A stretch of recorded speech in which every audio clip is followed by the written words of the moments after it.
Hello everybody. I didn't think I would be on this side of the spectrum when it came to YouTube, but here I am. So, hello to my fellow classmates and hello to Professor Campbell. Today I'm going to be talking about mental health, but not necessarily mental health, and it sounds kind of confusing, but let me explain.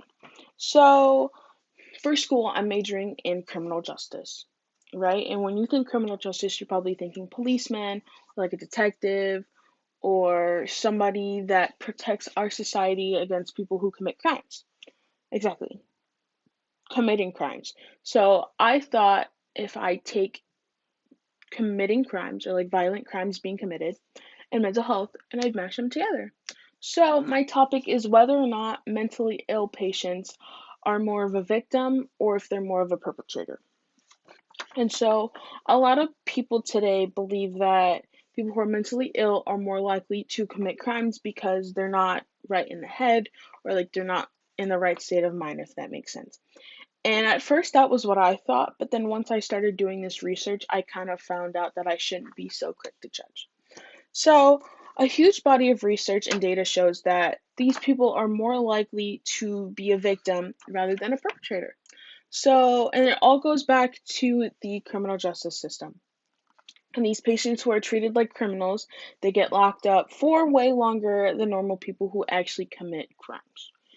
So, most people with mental health issues or mental illness are not violent. And about 3 to 5% of people with mental illnesses are actually attributed to violent crimes. So, let's say, for example, the Valentine's Day Massacre in Parkland, Florida, about 2 years ago.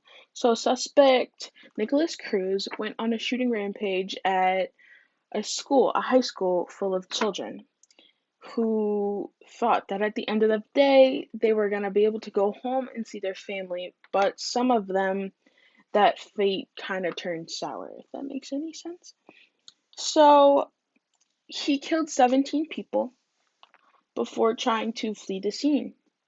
And the general population thought that after this happened, their attention went um, towards the fact that he wasn't right in the head or a madman with issues would commit such a crime like this.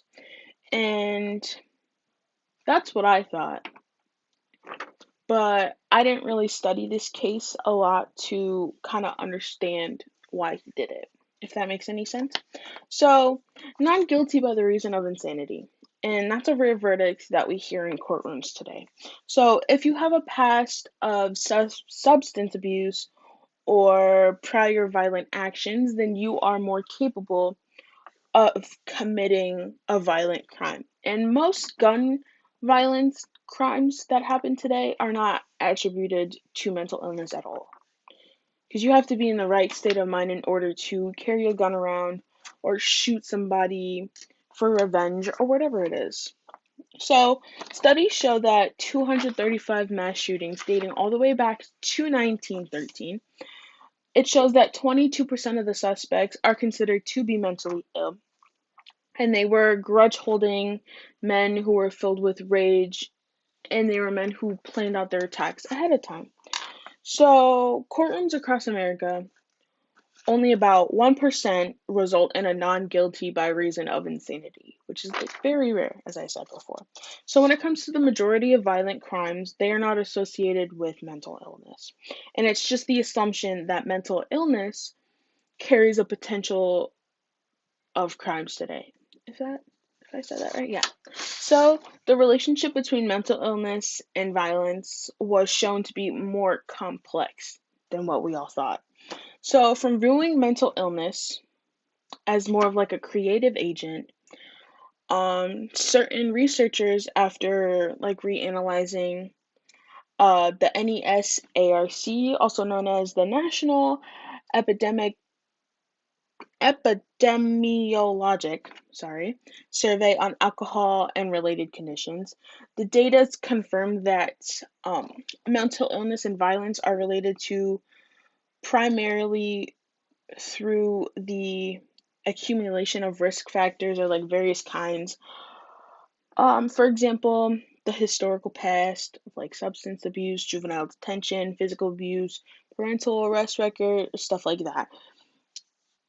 Among the mentally ill, in fact, for those with mental illness without substance use, the relationship with violence was more modest. It wasn't as bad. So, basically, in conclusion, the relationship between mental illness and violent behavior, there's serious implications from like the public health kind of perspective. Um, current evidence is not adequate to suggest that, severe mental illness can independently predict violent behavior because nobody knows that it can. Public efforts are required to deal with the discriminatory attitude towards patients suffering from mental illness as a potential like violent offender. So the role of medication is controlling violent behavior along with the target symptoms such as like um or the target symptoms needs to be further clarified. Also, the role of like individual and contextual factors in